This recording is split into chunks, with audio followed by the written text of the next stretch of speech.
Halo, apa kabar? Assalamualaikum warahmatullahi wabarakatuh. Senang sekali bisa kembali menjumpai Anda semua. Oh, saya lupa mengucapkan selamat merayakan hari kelahiran Nabi Muhammad Shallallahu Alaihi Wasallam ya.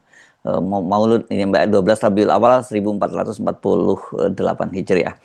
Oke, kembali Anda bersama kami dalam program Off the Record membaca berita di balik berita. Saya Hersu bin Arif. Dan saya Gibeta, bahagia menjumpai teman-teman. Ya, Yes. semoga kita bisa berdiskusi. Yes, oke. Saya kira ini kita mesti membicarakan fenomena yang cukup menarik ya, pergerakan Mhm. massa dari Pati itu yang mereka sudah sempat Ya. berkemah membuat poskonya di depan gedung parlemen ya bagi ya di trotoar itu, tapi Mhm. dengan pertimbangan berbagai macam pertimbangan setelah rame-rame kemarin media sosialnya, akun media sosialnya juga kelihatannya diretas dan kemudian banknya diblokir walaupun disebut nggak diblokir tapi itu ditunda Tunda. transaksinya sama aja lah itu dampaknya karena nanti baru bisa aktif lagi setelah aksi tanggal 27 kan Mbak Agi ya itu Mhm. jadi ini ramai sekali kita bicarakan saya kira kita mesti bicarakan secara lengkap satu soal partinya itu sendiri dan kedua dampaknya ini yang sebenarnya banyak dikhawatirkan kalangan ekonom dia Mbak Agi terutama juga Betul. pengamat perbankan itu berdampak sangat serius terhadap Bank Mandiri. Ini bank pemerintah loh yang kena gitu ya, Mbak Mhm. Agi. Mhm. Makanya saya Mhm. kaget juga ketika membaca ini kita mau pindahin, kita nyebut nama brand aja Mandiri ke BCA.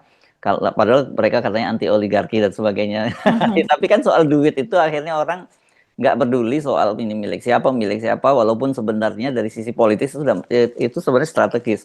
Tapi yang kita tentu saja prihatinkan kalau itu kemudian berdampak kepada bank milik pemerintah kan Mbak Agi. Mau nggak mau Betul. pertanyaan ini apa maksudnya kenapa kemudian sampai bank pemerintah yang terkena kan gitu apakah ada nah dalam situasi sekarang kan kemudian muncul teori konspirasi tuh Mbak Agi apa Mhm. memang Mhm. sengaja nih untuk makin menggerus kepercayaan publik terhadap pemerintah kan gitu jadinya rame sekarang ini Mbak Agi.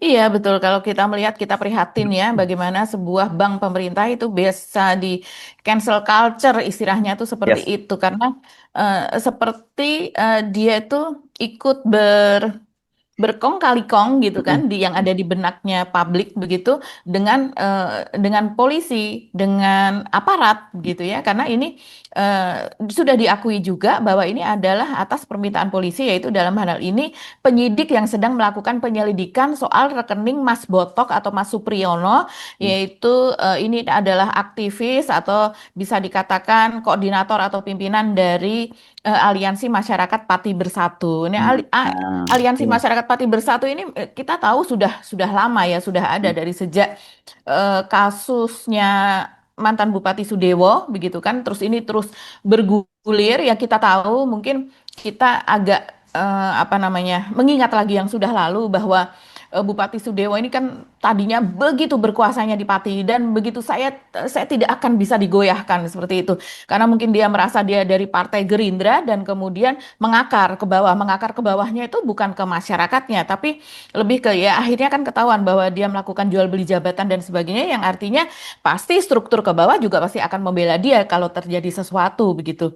Karena mereka sudah mengeluarkan uang juga untuk mendapatkan jabatan-jabatan tersebut begitu. Tapi akhirnya toh dia terjungkal juga dengan gerakan masif dari masyarakat Pati ketika itu berhari-hari tidak tidur berjaga di alun-alun apa namanya menggalang donasi di ruang Hmm. terbuka dengan apa membangun tenda apa dan sebagainya. Ya, betul-betul memang beda ya di Pati Yes. itu Mas Hersu. Jadi Jadi ini kalau kita menariknya saya usul kita mulai dari Pati dulu ya supaya orang kemudian nyambung kalau kita loncat ke depan soal mandirinya nanti kita gabung jadi satu saja. Jadi kalau lihat saya udah mulai nangkap ini berarti sebenarnya mereka ini masa ini kan orang bertanya-tanya ini kenapa tiba-tiba dari Pati terus ya. kemudian lompat ke Jakarta.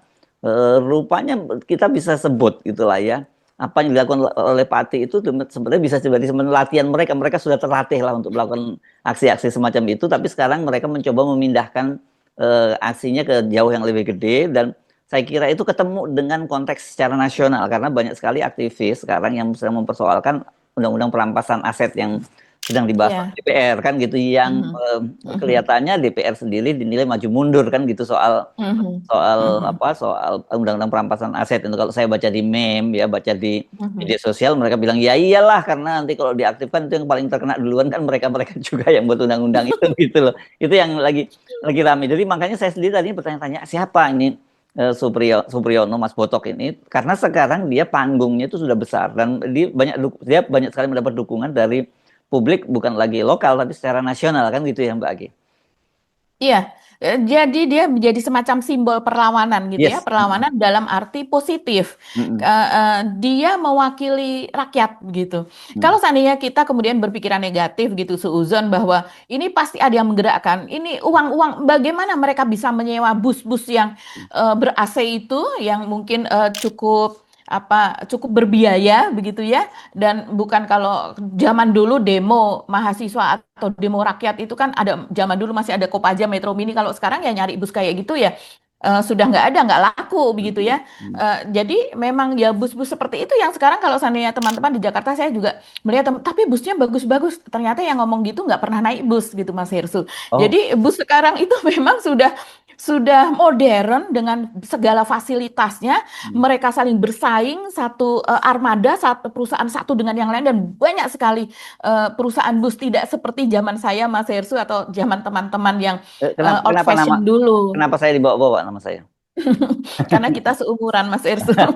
Mungkin yang sekitar tahun 90 2000-an gitu ya. Sekarang sudah berbeda. Jadi Kita eh, angkatan eh, mahasiswa 80-an ya, terus saya betul. 80-an. Jadi Iya. mana Dan, bayangin sekarang ada sleeper bus gitu yang bisa tidur nyaman. iya, bis tingkat begitu ya, yang Iya di atas betul. dan di bawah dan sebagainya. Hmm. Jadi sangat wajar bus yang dipakai mereka itu. Kalau yang saya jadi penasaran apa sih busnya yang dipakai? Oh, ini wajar bus yang biasa sehari-hari antar kota begitu ya. Dan kemudian juga ada yang berpikiran ini pasti ada yang membiayai. Iya, dalam setiap gerakan itu biasanya ada yang berusaha menunggangi, ada Hmm. yang berusaha jadi free rider. Tapi apakah ini bisa ditangkal ataukah memang ada free ridernya, kita nggak tahu ya Mas Ersu. Hmm. Tapi sejauh ini Isu yang greget diangkat dari, lah ya, isu yang diangkat terutama yang kita lihat ya. iya, iya, Hmm. betul. Isu yang diangkat ini adalah soal pengesahan Undang-Undang Perampasan Aset dan satu lagi hukuman mati bagi para koruptor. Yes. Kira-kira siapa yang menunggangi eh, tema tersebut, Hmm. yang ingin supaya koruptor itu dihukum mati? Koruptor itu coba kita lihat banyak Nah, dari DPR, banyak betul. dari eksekutif, menteri, kepala lembaga dengan korupsi triliunan, eh, kemudian juga penegak hukum, misalnya dari lembaga kehakiman, dari kejaksaan, kemudian juga dari kepolisian, TNI, apa dan sebagainya. Dan kira-kira mereka akan menunggangi atau tidak? Kan itu akan menyasar diri mereka sendiri begitu. Korupsi memang ada yang lain di swasta, tapi kalau di swasta kan tidak berdampak kepada uang kita. Hmm. Mereka bangkrut-bangkrut sendiri begitu. Sementara yang namanya KPK, tugasnya sebetulnya ketika awal didirikannya KPK itu untuk mengawasi lembaga penegak hukum yang seharusnya mereka tidak koruptif, mengawasi DPR dan juga eksekutif dalam menjalankan tugasnya supaya mereka tidak koruptif, bukan apa namanya, bukan mengawasi pihak swasta. Kalau swastanya kemudian berhubungan melakukan korupsi kong kali kong dengan negara, dengan maksudnya dengan aparat pemerintah begitu ya, aparat negara, ya itu masuk ke dalam kategori. Tapi dalam hal ini kita kembali kepada Mas Botok dan kawan-kawan ini, kalau kita melihat dengan kemudian kita mencari-carikan alasan sepertinya ada yang menunggangi dan sebagainya, kalau saya melihat lebih banyak ini adalah gerakan genuine. Karena masyarakat Pati sudah terbukti ketika pada saat terjadi gelombang unjuk rasa di Pati untuk menggulingkan Sodewo, itu pun mereka sudah mengumpulkan sampai ratusan juta, dan terus bertambah begitu. Dan kemudian ketika ini ada gerakan lagi begitu ya, ini saya rasa wajar kalau mereka kemudian, ini gerakannya nasional loh sampai ke Jakarta. Mas Irsu pasti masih ingat ketika mereka juga menyewa bus, Mm-mm. dan entah jumlahnya ada berapa bus, dan kemudian mereka membawa wajan, mereka membawa panci, Ke sutil, KPK ya apa, pada waktu itu ya. kompor. Hmm. Iya, ke KPK. Itu kan juga sebuah gerakan dan berbiaya itu. Mm-mm. Siapa yang membiayai ke KPK? Ketika itu mereka minta supaya itu Sudewo belum ditangkap ya, yang kemudian akhirnya sekarang kan kasusnya banyak.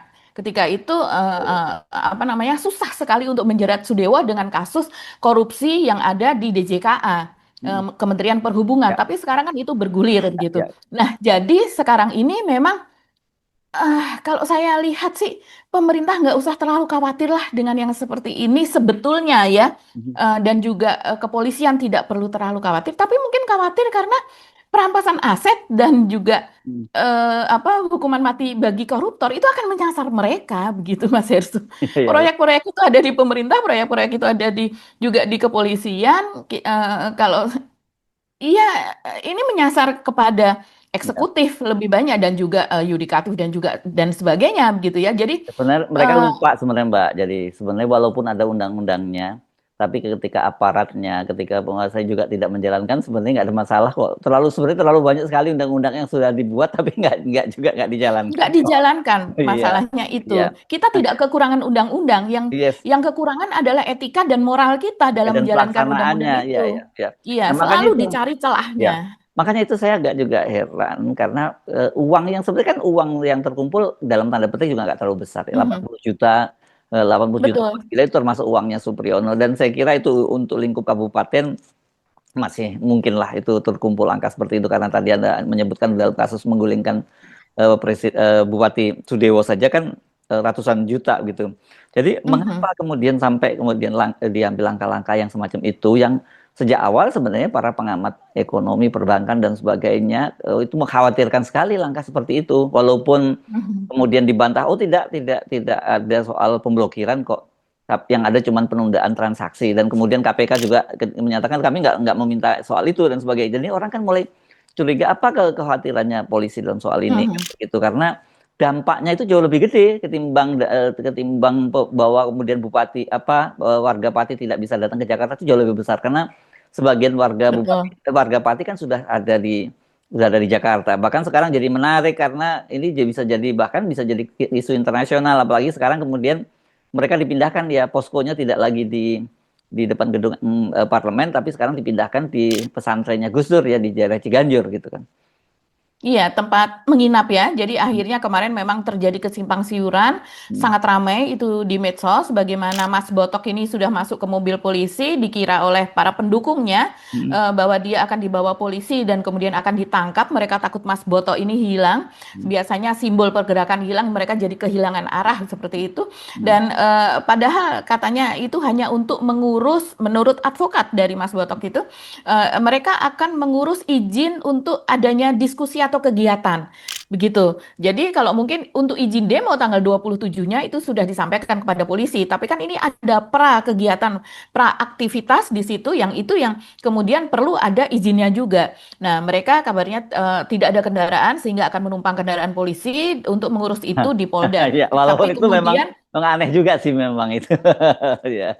kemudian terjadi kesalahpahaman, tapi karena ini yang mengatakan adalah advokat dari Mas Botok, begitu ya, pendampingnya ya kita percaya saja bahwa kemudian, tapi akhirnya para pendukung itu betul-betul bersikeras Mas Botok tidak boleh ikut mobil polisi tersebut sehingga akhirnya Iyalah. dia keluar. Hmm. Sudah dia keluar pun dia masih tetap dijaga, bahkan yang menjaga tidak hanya mereka yang dari Pati, tapi juga para ojol gitu, abang-abang ojol yang menjaga dan kemudian akhirnya dicarikan tempat untuk menginap dan ternyata ada tempat yaitu di Ciganjur di tempatnya Gus Dur mantan presiden Almarhum kita ya. Hmm. yang iya dan kita tahu juga di sana kan ada pesantrennya juga dan mereka akhirnya bersama-sama dengan didampingi sekian orang itu menginap di sana Mas Hersu dan saya rasa itu tempat yang memang sangat aman ya kalau seandainya ada di sana dan dengan keterlibatan keluarga Gus Dur ini kita juga melihat bahwa wah ini konteksnya memang Mas Botok ini keluarga Gus Dur pun percaya kepada Mas Botok begitu kan kepada aksinya dia konteksnya kan jadi seperti itu begitu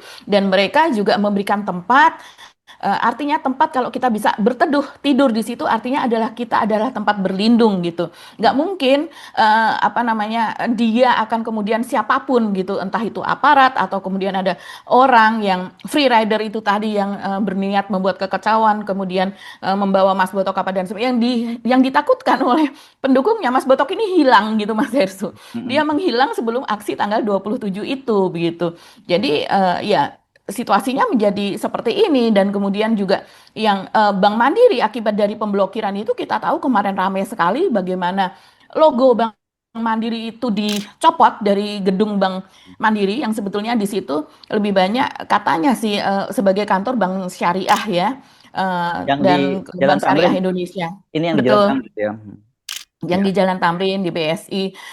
Dan eh, sebetulnya ada juga kemungkinan bahwa logo tersebut dicuci karena memang ada beberapa saya tahu beberapa gedung itu memang secara berkala hmm. itu dicopot dicuci kan nanti kemudian dipasang lagi Iya, tapi tapi kok ini timingnya, bisa kebetulan sekali ya kalau timingnya, dicuci ya. begitu kan timingnya Hmm. timelinenya sangat-sangat Hmm. tepat begitu dan kemudian juga ada isu soal kerusuhan isu soal masyarakat datang dari daerah apa dan sebagainya begitu ya dan ini rupanya saya pikir ini adalah antisipasi dari pemerintah aparat dan sebagainya. Jangan sampai kejadian Agustus tahun yang lalu itu terjadi karena tahun lalu itu seperti kecolongan kan Mas Hersu. Hmm. Dibiarkan demo dipikirnya tidak akan kemudian membesar tapi kemudian terjadi apa namanya kematian ya gugurnya Afan Kurniawan kalau tidak salah itu yang dari ojol dan kemudian itu semakin meningkat Hmm. semakin bereskalasi hingga akhir Agustus sampai dengan kemudian September. Nah ini kan eh, teman-teman ini para aktivis dan sebagainya ojol juga pasti mereka akan mengadakan peringatan 1 tahun Hmm. wafatnya Afan Kurniawan dan juga akan melakukan berbagai hal kan tidak hanya yang wafat saja tapi bahkan puluhan sampai dengan ratusan itu kan diproses Mas Hersu. Mereka banyak yang pelajar, mereka banyak yang mahasiswa, mereka banyak yang aktivis dan sebagainya, yang bahkan sampai sekarang pun saat ini itu masih ada dalam proses hukum, dalam proses apa namanya pengadilan. Jadi memang masih panjang gitu. Itu yang kemudian diperjuangkan yang tahun yang lalu saja belum selesai, ini akan ada peringatan. Nah, makanya antisipasinya mungkin jadi seperti itu yang seharusnya kalau menurut saya sih nggak perlu yang ini ya apa namanya eh yang kemudian seperti ketakutan banget gitu Hmm. ya. Hmm. Informasi apa sih yang didapat oleh aparat? Karena sekarang ini kalau saya rasa perhatian rakyat itu terpecah kepada NTT, terpecah kepada Kalimantan, Hmm. bahkan tidak hanya Kalimantan. Jadi ada Di Kalimantan, Riau, Sumatera, ya Sumatera Jambi, ya, ya Jambi, Sumatera Sumatera Selatan. Selatan, ya, ya. Lampung juga ada. Jadi ini bahkan di Jawa pun juga ada gitu ya. Hmm. Jadi ini bencana yang betul-betul dahsyat sebetulnya dialami Indonesia saat ini. Sehingga banyak donasi-donasi itu terkonsentrasi ke sana. Hmm. Jadi eh, pemerintah perlunya hanya untuk supaya tidak tone deaf aja sih, Hmm. nggak tuli dan juga nggak buta terhadap kenyataan yang ada dan tidak denial. Ya, itu yang bikin jengkel sebetulnya. Kalau bahwa ekonomi sekarang sedang memburuk, oke lah kita memiliki warisan ekonomi yang buruk dari pemerintahan Jokowi. Tapi kemudian Prabowo membuat kebijakan-kebijakan, situasi yang memburuk itu malah semakin buruk juga. Nah, kalau Prabowo mau mendengarkan, harusnya dia bisa membuat prioritas-prioritas yang lebih jelas gitu. Hmm. Mungkin kita nanti perlu apa membicarakan soal eh, apa ya keputusan-keputusan Prabowo yang seringkali itu dilakukan secara spontan hanya dengan mendengar sesuatu dan kemudian dilakukan secara spontan menjadi sebuah keputusan yang kemudian keputusan itu harus dijalankan.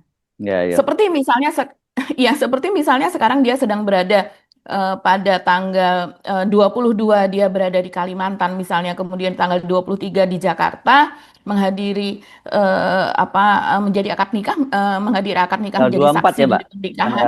Tanggal 24 ya hari Dan Ahad.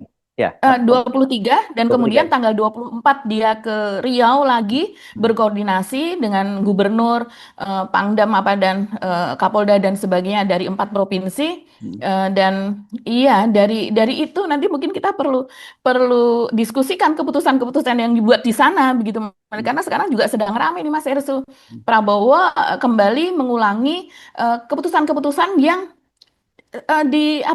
diputuskan secara spontan tanpa ada mitigasi yang lebih panjang Oke. begitu. Nanti Seperti nanti misalnya saya perlu hmm. ya, Tapi nanti saya kita perlu bahas ya berapa? ini ya. Saya perlu Hmm. Iya, nanti kita bahas. Saya perlu berapa? Perlu 50 motor trail. Saya kasih 100. Hal-hal seperti itu ngapain, Pak? Begitu loh. Oke, kita kembali lagi ke ini soal Bank Mandiri. Ini Bank Mandiri juga boncos betul. Mitigasinya kok kurang banget ya, Mas Hersu. Jadi ketika polisi meminta supaya rekening ini diblokir, yang diblokir ini rekening orang yang lagi hype, rekening orang yang lagi menjadi tokoh gitu, dan rekening orang yang tiap hari muncul di apa namanya, muncul di Pemberitaan. media, di wawancara, di pemberitaan. Ini dari nobody menjadi somebody kan ini Mas Hersu, Mas Botok ini gitu. Nah, main-main dengan orang yang seperti ini tentu akan menjadi, ini orang banyak sekali simpatisannya saat ini gitu. Harusnya itu masuk ke dalam mitigasi dari aparat. Kalau ini diblokir akan menimbulkan simpati yang macam apa? Dan ini berhubungan dengan bank gitu. Jadi otomatis ya, dalam hal ini rakyat tidak jahat loh. Karena mereka tidak hendak melakukan ras. Jadi udah kita habisin uang yang ada di bank supaya likuiditasnya dikosongkan, dan kita tidak menabung di bank, kita simpan bawah bantal atau jadikan emas. Enggak, rakyat nggak melakukan itu. Dipindahkan ke rekening bank lain hanya untuk memberi pelajaran kepada bank pemerintah ini yang dianggap sebagai kemanjangan tangan dari aparat untuk apa namanya, untuk menggagalkan aksi dari Mas Botok dan kawan-kawan, yang sebetulnya aksi itu pun adalah sebuah karya demokrasi, sesuatu yang memang dilindungi oleh undang-undang apa yang dikerjakan itu gitu. Seperti kata Mas Irsu, uangnya nggak banyak, 80 juta. Ya 80 juta kalau untuk sebuah aksi sebetulnya buat apa sih, Pak? Orang itu yang di rumahnya Febri aja sampai segitu loh. Iya, Yang makanya saya bilang uang 80 juta itu masih kalau untuk nyewa bus, nyewa apa kurang, nanti termasuk logistiknya dan sebagainya. Jadi kalau itu, kurang, Pak. saya malah khawatir, bukan saya khawatir, ya, kita bisa menduga sekarang justru ada mekanisme lain, orang akan rame-rame membantu malahan dengan situasi semacam itu gitu loh Mbak Agi. Yang tadinya Ada mungkin Mas Hersu, sudah ya. bahkan ada ojol, ya, ada videonya, bahkan ojol yang kemudian dia memeluk Mas Botok, dan dia membuka dompetnya, semua uangnya yang di dompet itu dikeluarkan, dan dia buka jam tangannya, dia berikan kepada Mas Botok untuk membantu perjuangan itu, dan dia mengatakan saya dari Betawi. Tiba ada ojol datang merangkul Om Botok, menangis, terus dia buka dompet, diambil dikasihkan semua, satu dompet. Itu orang mana, Mas? Enggak, dia bilang dia orang Betawi. Saya orang Betawi asli mendukung Mas Botok. Saya enggak, intinya merasa prihatin dengan saya terkait uang saldo saya yang diblokir. Oh, berarti tahu ya tentang apa informasi bahwasanya saldo jenengan ini hilang gitu. Bukan hilang, mungkin tertunda ya, tidak bisa digunakan. Ya itu dia ikut prihatin. Dan dia mengasih jam saya, silakan kalau mau dijual. Perasaan Anda gimana, Mas? Terus Iya serius, netizen aja ya banyak yang apa tersentuh lah dengan hal itu gitu, Mas. Sampai segitunya gitu ya, maksudnya orang luar Pati aja itu sampai benar-benar ikhlas memberikan ojol, tahu sendiri lah ya, ojol di sana penghasilnya berapa, terus sampai katanya satu-satunya jam tangan miliknya dikasih gitu. Apa yang ingin diucapkan, Mas? ya semoga kegiatan 27 Agustus tertib ya, aman dan damai. Karena kan ini aspirasi seluruh rakyat Indonesia.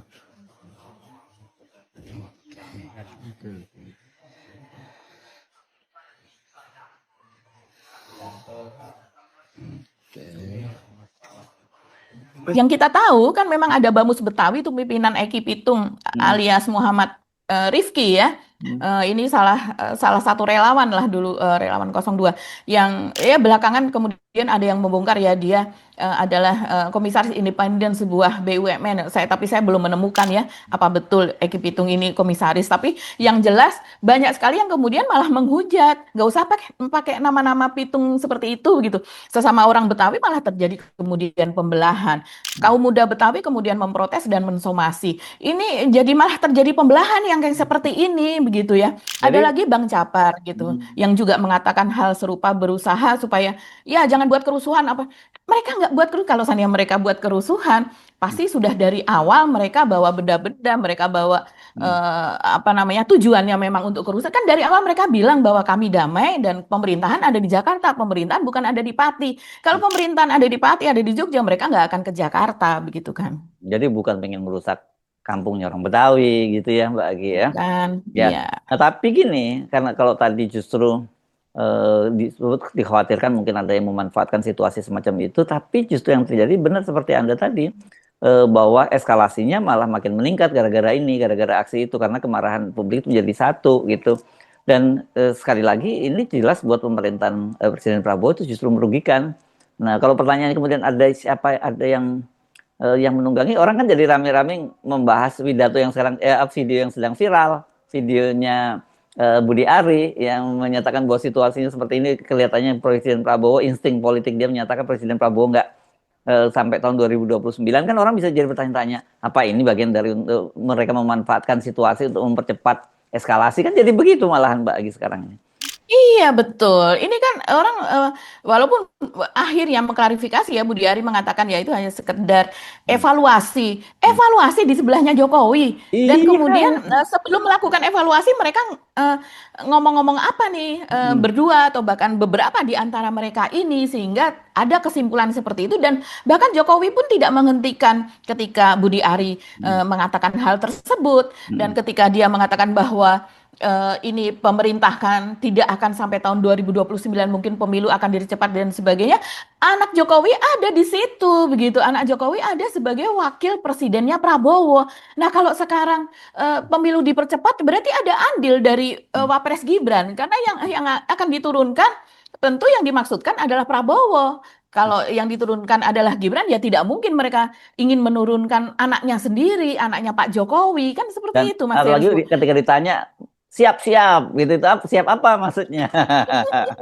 Siap apa maksudnya? Dan ini memang saya rasa Mas Herspo, saya sudah mendengar juga ya bisik-bisik ini memang sudah semakin di antara, ya kita bersyukur juga kalau seandainya di antara Pak Prabowo dengan Jokowi ini kemudian mereka memilih jalan masing-masing begitu ya, karena memang seharusnya seperti itu. Pak Prabowo jangan disetir oleh geng Solo. Pak Prabowo harus bisa menentukan orang-orangnya sendiri. Habiskan itu orang-orang Jokowi yang ada di sekelilingnya, dan kemudian betul-betul target pemerintahan adalah sesuai dengan cita-cita Pak Prabowo, Indonesia menang. Karena coba kita lihat ini sebenarnya langkah seperti itu sudah mulai agak-agak kelihatan, Mas Herspo, ketika Prabowo melakukan kunjungan kemarin ke Kalimantan, Raja Juli Antoni tidak ikut begitu. Dan kemudian kita menantikan apakah kunjungan ke yang lainnya akan ikut. Ternyata ketika Prabowo ke Jakarta dulu sehari, kemudian tanggal 24 kembali melakukan kunjungan kerja begitu ya, untuk melihat karhutla begitu di Riau dan Jambi dan juga Sumatera Selatan, dan mengumpulkan di situ ada Pak Tito, di situ ada Pangdam, di situ ada Kapolda dan sebagainya. Ternyata Raja Juli Antoni tetap nggak diajak. Ketika ada rapat kemudian di Hambalang untuk membahas soal itu juga, ternyata Raja Juli Antoni juga nggak diajak. Yang nggak diajak nggak cuma Raja Juli Antoni, tapi seperti Pratikno juga nggak diajak begitu kan. Padahal Pak Tito diajak. Jadi dalam hal ini semoga saja itu sebuah tanda-tanda bahwa sudah mulai lepas Prabowo dari pengaruh Jokowi, karena kita tahu keberadaan Pratikno dan juga Raja Juli Antoni ini adalah sebagai syarat Jokowi mendukung Prabowo begitu. Dan saya juga mendengar bahwa memang peran dari Raja Juli ini dan kemudian kemunculannya dia juga berada di istana, kita tidak lihat juga bersama dengan Prabowo, itu terjadi sejak ada kasus pengembalian amplop itu dari dari Bupati Kuangsingnya, Mas Herspo. Ya, sejak itu seperti tenggelam, dan anehnya seperti kejar-kejaran. Prabowo ada di Kalimantan, dia ada di Lampung kemarin ya pas Karhutla. Kemudian Prabowo 2 hari kemudian ada di Riau, dia ke Kalimantan. Ini kan nggak sinkron. Sementara alasan dari Mensesnek, dari Prasetyo Hadi, dia mengatakan ya itu kebetulan saja karena Menteri Kehutanan sudah meninjau Kalimantan lebih dulu, sudah meninjau yang lain. Biasanya nggak seperti itu. Memang betul Menteri Kehutanan meninjau, Amran Sulaiman juga meninjau ke daerah yang akan dikunjungi, meninjau mempersiapkan lebih dulu daerah yang akan dikunjungi oleh presiden dan dia mendampingi presiden. Begitu. Jadi dia mempersiapkan lebih dulu. Menteri-menteri ini kan pembantunya presiden. Ini kok malah seperti kayak saling apa namanya saling menghindari begitu ya. Tapi yang jelas dalam hal ini Raja Juli sudah nggak diajak. Yes, oke. Jadi kalau kita balik ke kasus tadi ya, kita mungkin bisa apa ya, bisa memberikan catatan ya, kita bukan memberikan usulan, catatan saja bagi ya, bahwa dalam situasi Mhm. seperti ini mesti mitigasinya mesti serius dan jangan sampai kemudian apa yang dilakukan oleh aparat penegak hukum itu menambah beban. Ini kan jadi beban politik dan beban ekonomi kepada pemerintahan Prabowo dengan Betul. peristiwa. Dan menghantam mereka sendiri akhirnya. Ya, ya. Mhm. Oke. Oke, Mbak Gi, kita akhiri perbincangan kita kali ini. Sampai ketemu lagi. Kami mohon pamit. Saya Hersubun Arif. Dan saya Gibeta, terima kasih atas perhatian teman-teman. Tetap salam akal sehat. Wassalamualaikum warahmatullahi Waalaikumsalam wabarakatuh. warahmatullahi wabarakatuh.